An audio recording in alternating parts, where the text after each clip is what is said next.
कैसे पॉसिबल है? आप सोच सकते हैं 29 साल में पीढ़ियां बदल जाती हैं।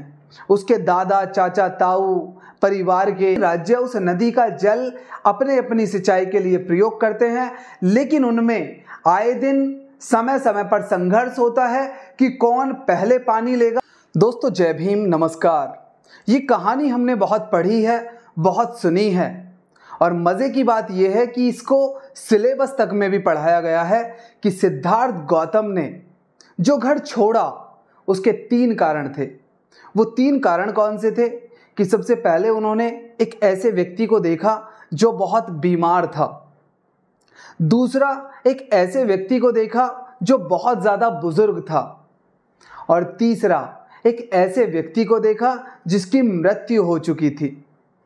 ये सब देख के सिद्धार्थ गौतम 29 वर्ष की आयु में विचलित हो गए और उन्होंने गृह त्याग कर लिया, प्रवज्जा ले ली। यानी कि ये इतनी इलॉजिकल बात लगती है, एक व्यक्ति 29 साल का हो गया जो एक राजा का बेटा है और उसने 29 साल में किसी बुजुर्ग को नहीं देखा, किसी बीमार को नहीं देखा और ना ही किसी की मृत्यु होते हुए देखी। ये कैसे पॉसिबल है? आप सोच सकते हैं 29 साल में पीढ़ियां बदल जाती हैं। उसके दादा, चाचा, ताऊ परिवार के ना जाने कितने लोग बूढ़े हुए, बीमार भी हुए होंगे, वो स्वयं भी बीमार हुए होंगे, उनके माता पिता भी बीमार हुए होंगे। चलो उनकी माता को तो मान लिया कि जब वो सिर्फ 7 दिन के थे जब उनकी डेथ हो गई। उससे अलग ऐसा पॉसिबल ही नहीं हो सकता कि 29 वर्ष तक किसी व्यक्ति ने बीमार को, बुजुर्ग को और मृत्यु को नहीं देखा हो। ये कहानी हमने बहुत सुनी है, बहुत पढ़ी है, लेकिन आज हम रियल कहानी जानेंगे। सिद्धार्थ गौतम ने आखिर घर क्यों छोड़ा था। पुस्तक आप जो देख रहे हैं, जो सुन रहे हैं, ये है बाबा साहेब डॉक्टर अंबेडकर जी द्वारा लिखित द बुद्धा एंड हिज धम्मा, यानी कि भगवान बुद्ध और उनका धम्म। अब हम पढ़ रहे हैं पहला भाग, साक्य संघ में दीक्षा। साक्यों का अपना संघ था। 20 वर्ष की आयु होने पर हर साक्य तरुण को साक्य संघ में दीक्षित होना पड़ता था और संघ का सदस्य होना पड़ता था। यानी कि साक्यों जहां के राजा सुद्धोधन हैं, उनका अपना एक संघ है।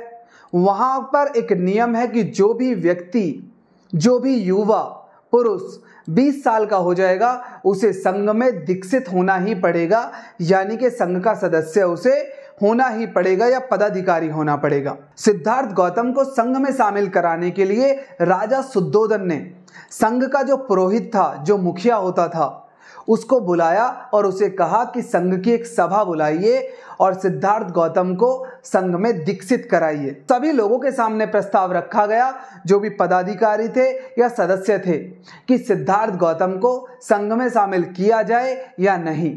सभी लोगों ने इस बात की सहमति दे दी कि बिल्कुल सिद्धार्थ गौतम को संघ में शामिल किया जाए। जब सब लोगों ने सहमति दे दी कि सिद्धार्थ गौतम को संघ में शामिल करा दिया जाए, तो उसके पुरोहित ने पूछा सिद्धार्थ गौतम से कि हे सिद्धार्थ गौतम, क्या आपको पता है संघ के नियम क्या क्या हैं?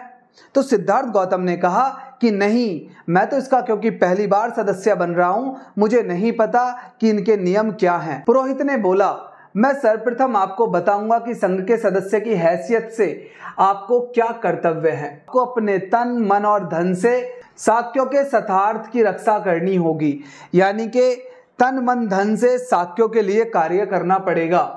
आपको संघ की सभाओं में उपस्थित रहना पड़ेगा। आपको बिना किसी भी भय या पक्षपात के किसी भी साक्य का दोष खुलकर कह देना होगा। यदि आप पर कोई दोषारोपण होता है तो आपको क्रोधित नहीं होना है। दोष होने पर अपना दोष स्वीकार कर लेना होगा, निर्दोष होने पर वैसा कहना होगा। इसके आगे पुरोहित ने कहा, मैं आपको बताना चाहता हूं कि क्या करने से आप संघ के सदस्य नहीं रहेंगे। व्यभिचार करने पर आप संघ के सदस्य न रहेंगे। किसी की हत्या करने पर आप संघ के सदस्य नहीं रहेंगे। चोरी करने पर आप संघ के सदस्य नहीं रहेंगे। झूठी साक्षी देने पर आप संघ के सदस्य नहीं रहेंगे। सिद्धार्थ गौतम ने कहा, जब उन्हें संघ का सदस्य बनाया गया और उन्हें नियम बताए गए तो उन्होंने सारे नियमों को स्वीकार करके कृतज्ञता जताई संघ के मुखिया को और सदस्यों को। मुखिया मतलब उसका जो अध्यक्ष था, पुरोहित था, कोई मालिक नहीं। अर्थ को साक्य संघ का सदस्य बने 8 वर्ष बीत चुके थे। यानी कि अब 8 वर्ष बीत चुके हैं। अब सिद्धार्थ गौतम 28 वर्ष के हैं। वह संघ का बड़ा ही वफादार और दृढ़ सदस्य था। जितनी दिलचस्पी से उसे निजी मामलों में थी, उतनी ही दिलचस्पी उसे संघ के मामलों में भी थी। शाक्यों के राज्य से सटा हुआ कोलियों का राज्य था। रोहिणी नदी दोनों राज्यों की विभाजन रेखा थी। शाक्यों और कोलियों दोनों ही रोहिणी नदी के पानी से अपना अपना खेत सींचते थे, और पर उनका आपस में विवाद होता था कि रोहिणी के जल का पहले और कितना उपयोग कौन करेगा। यह विवाद कभी कभी झगड़े में परिणत हो जाता था और झगड़ा लड़ाइयों में। जिस वर्ष सिद्धार्थ की आयु 28 वर्ष की हुई, उस वर्ष रोहिणी के पानी को लेकर शाक्यों के नौकरों में और कोलियों के नौकरों में बड़ा झगड़ा हो गया। दोनों पक्षों ने चोट खाई। जब शाक्यों और कोलियों को इसका पता चला तो उन्होंने सोचा कि इस प्रश्न का युद्ध के द्वारा हमेशा के लिए निर्णय लिया जाए। तो दोस्तों, अभी हमने पढ़ा कि सिद्धार्थ गौतम जिस संघ के सदस्य हैं, उनसे संघर्ष क्यों हुआ। वहां उनके राज्य में एक नदी है रोहिणी, जहां पर कोलियों का राज्य है और शाक्यों का राज्य है। दोनों ही राज्य उस नदी का जल अपने अपनी सिंचाई के लिए प्रयोग करते हैं, लेकिन उनमें आए दिन समय समय पर संघर्ष होता है कि कौन पहले पानी लेगा और कौन कितना पानी लेगा। इस बार भी वही हुआ। इस बार संघ के सदस्य भी हैं सिद्धार्थ गौतम, उनके सामने भी ये संघर्ष आया। तो आगे क्या हुआ जानते हैं। जो विवाद हुआ नौकरों में, तो सेनापति ने कहा, शाक्यों के सेनापति ने, कि ये जो लड़ाई है बार बार होती है, इसका निपटारा इस बार एक युद्ध से कर देते हैं। तो संघ के सामने सेनापति ने प्रस्ताव रखा कि इस बार कोलियों से युद्ध करके और इसकी जड़ ही काट देते हैं बार बार से। सिद्धार्थ गौतम ने कहा कि मुझे ऐसा नहीं लगता कि इसका समाधान युद्ध है। किसी भी समस्या का समाधान युद्ध कैसे हो सकता है। मैं चाहता हूं कि कोलियों से बात की जाए, उनकी तरफ से भी 5 लोग आएं और शाक्यों की तरफ से भी 5 लोग आएं और इस पर बैठकर चर्चा करके इसका समाधान निकालें। साथ में उन्होंने ये भी कहा, क्योंकि हमेशा सिर्फ कोलियों की तरफ से लड़ाई नहीं होती, हमारे शाक्य राज्य के सैनिक या नौकर भी हमेशा अग्रणी भूमिका में रहते हैं लड़ाई में। सिद्धार्थ गौतम अपनी जिद पर अड़े रहे तो सेनापति उनको धर्म समझाने लगा। जो हम देखते हैं चातुर्वर्ण्य व्यवस्था बुद्ध के समय पे थी, कोई हिंदू धर्म नहीं था, तो उसने भी उसका कर्तव्य समझाया। कैसे? सेनापति ने कहा सिद्धार्थ गौतम से, ब्राह्मणों का धर्म यज्ञ करना, क्षत्रियों का धर्म युद्ध करना, वैश्यों का धर्म व्यापार करना और शूद्रों का धर्म है सेवा करना। हर किसी को अपना अपना धर्म निभाने की ही पुण्य है, यही शास्त्रों की आज्ञा है। ये कौन? सेनापति सिद्धार्थ गौतम को समझा रहा है। तो यहां पर यह बात भी जान ले, बहुत सारे लोग पूछते हैं कि क्या बुद्ध के समय पे जाति थी, क्या वर्ण थी। यकीनन बुद्ध के समय पे वर्ण व्यवस्था थी, चातुर्वर्ण्य व्यवस्था। यानी कि आज का जो हिंदू धर्म है, इसको उस समय चातुर्वर्ण्य व्यवस्था कहते थे। उसमें आज भी बदला कुछ नहीं है, बस नाम बदल गया। अभी उसको सनातन कहने लगे ये, क्योंकि जब एक नाम बदनाम हो जाता है तो ये उसको दूसरे शब्द को प्रचारित करने लग जाते हैं। तो उस समय चातुर्वर्ण्य व्यवस्था की जो धर्म था, उसको सिद्धार्थ गौतम को कौन समझा रहा है? उस राज्य का सेना का सेनापति। अब सेनापति ने सिद्धार्थ गौतम को समझाया, लेकिन सिद्धार्थ गौतम अपनी बात पर अडिग रहे।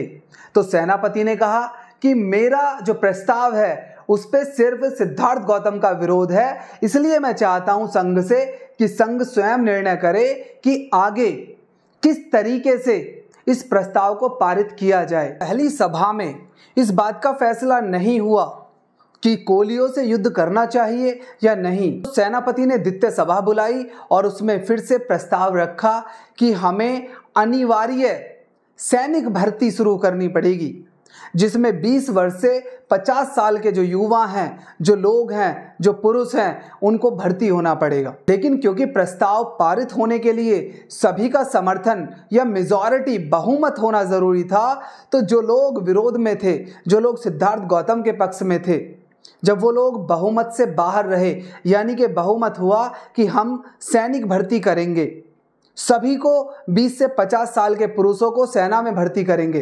लेकिन जो इसके विरोध में थे, जिनमें सिद्धार्थ गौतम भी थे, जब कोई नहीं बोला तो सिद्धार्थ गौतम उठ के फिर से बोले कि मैं इस अनिवार्य सैनिक भर्ती का विरोध करता हूं और साथ में मैं सेना में भर्ती नहीं होऊंगा और मैं इस युद्ध का भी विरोध करता हूं। जब सिद्धार्थ गौतम ने ये कहा तो सेनापति ने सिद्धार्थ गौतम को कहा कि आप याद करो उस शपथ को जो आपने संघ का सदस्य होते हुए ली थी कि आप संघ के लिए कार्य करोगे, संघ के प्रस्तावों के समर्थन में यानी कि बहुमत के साथ जाओगे।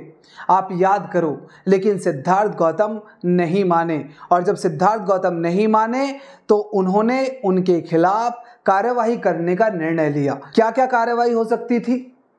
सिद्धार्थ ने समझ लिया कि यदि उसने कोलियों के विरुद्ध युद्ध घोषणा करने के प्रस्ताव का अपमान विरोध जारी रखा, उसके क्या क्या परिणाम दुष्परिणाम हो सकते हैं। सेना में भर्ती होकर युद्ध में भाग ले सकता था, इसलिए वह 3 बातों से एक चुनाव कर सकता था। कौन सी?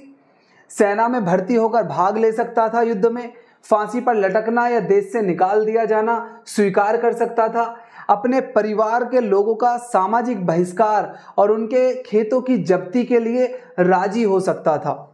पहली बात वह किसी भी हालत में स्वीकार नहीं कर सकता था, वह इस विषय में दृढ़ था। तीसरी बात पर वह विचार तक कर ही नहीं सकता था क्योंकि वो अपने परिवार के खेती का जो विरोध था वो नहीं करा सकता था, जब्त नहीं करा सकता था। इस परिस्थिति में उसने सोचा कि उसके लिए दूसरी बात ही सर्वाधिक मान्य हो सकती है। तदनुसार सिद्धार्थ ने संघ को संबोधित किया, कृपया मेरे परिवार को दंडित न करें, सामाजिक बहिष्कार द्वारा उन्हें कष्ट न दें, उनके खेत जब्त करके उन्हें जीविका विहीन न करें। वे निर्दोष हैं, अपराधी मैं ही हूं, मुझे अकेले ही अपने अपराध का दंड भोगने दें।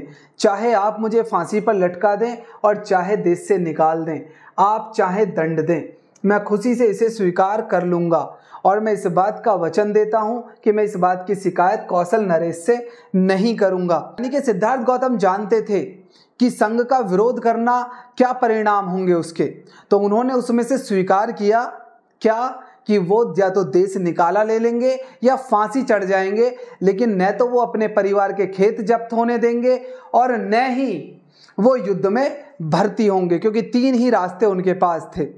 तो दूसरा उन्होंने स्वीकार किया। लेकिन संघ ये भी जानता था कि राजा का बेटा है, कोई आम आदमी तो है नहीं। अगर इसने अपनी मर्जी से भी ये बात स्वीकार कर ली तो भी हो सकता है राजा संघ के खिलाफ कार्यवाही करे कल को। तो सिद्धार्थ गौतम ने उसका भी उपाय समझाया कि नहीं, मैं इस बात को नहीं बताऊंगा और मैं एक ऐसा अनाउंसमेंट करूंगा ताकि इस राज्य को ये पता चले कि मैंने स्वयं की मर्जी से गृह त्याग किया है, यानी कि मैंने प्रवज्ञा ली है, मैं सन्यासी बनने जा रहा हूं अपनी इच्छा से। इससे दोनों फायदे हो जाएंगे, जो नियम है संघ के वो भी अपनी जगह बने रहेंगे और दूसरा जो सिद्धार्थ गौतम के खिलाफ कार्रवाई होनी है वो भी हो जाएगी। तो यहां हम समझ लें, सिद्धार्थ गौतम ने जो गृह त्याग किया है वो किसी मरीज को देख के, किसी मरने वाले को देख के, किसी बुजुर्ग को देख के नहीं किया, क्योंकि ये बात लॉजिकल भी नहीं है, ऐसा संभव भी नहीं है। उन्होंने गृह त्याग क्यों किया है? संघ से संघर्ष होने के बाद। सिद्धार्थ गौतम की ये बात संघ को समझ में आई और सबने स्वीकार कर ली कि सिद्धार्थ गौतम प्रवज्ञा ले लेंगे। अब जब वो प्रवज्ञा ले लेंगे तो हमारी समस्या का समाधान भी हो जाएगा। तो उन्होंने निर्णय लिया, लेकिन उन्होंने जाते जाते भी संघ को क्या कहा? सिद्धार्थ गौतम ने यह भी सुझाव दिया कि कोलियों के विरुद्ध एकदम से युद्ध नहीं छेड़ा जाए, वरना राजा को इस बात पे शक होगा कि सिद्धार्थ गौतम ने गृह त्याग इसीलिए किया है क्योंकि वो युद्ध का विरोधी था। तो हमें इतना समझना है कि सिद्धार्थ गौतम ने जो गृह त्याग किया है वो किया है रोहिणी नदी के पानी को लेकर। कोलियों में और साक्यों में जो संघर्ष था, उस पर जो लड़ाई हुई और उसको लेकर जो युद्ध की बात आई, जो युद्ध की घोषणा हुई, उसका विरोध करने पर सिद्धार्थ गौतम को अपने ही संघ के विरुद्ध जाना पड़ा, जिसका परिणाम ये हुआ क्योंकि वो मेजॉरिटी के वो बहुमत के खिलाफ बोले, इसलिए उसका परिणाम ये हुआ कि उनको गृह त्याग करना पड़ा। यहाँ ये पुरानी जो कहानी है अब उसको भूल जाओ और ये जो नई कहानी आपने सुनी है, कुछ लोग जानते भी होंगे, बाबा साहब डॉक्टर अंबेडकर ने बहुत रिसर्च करने के बाद इसे लिखा है। सभी साथियों के साथ, परिवार के साथ, दोस्तों के साथ इसे शेयर करें। चैनल को सब्सक्राइब करें और आगे की अपडेट के लिए बेल आइकन प्रेस करें। धन्यवाद। जय भीम। नमस्कार।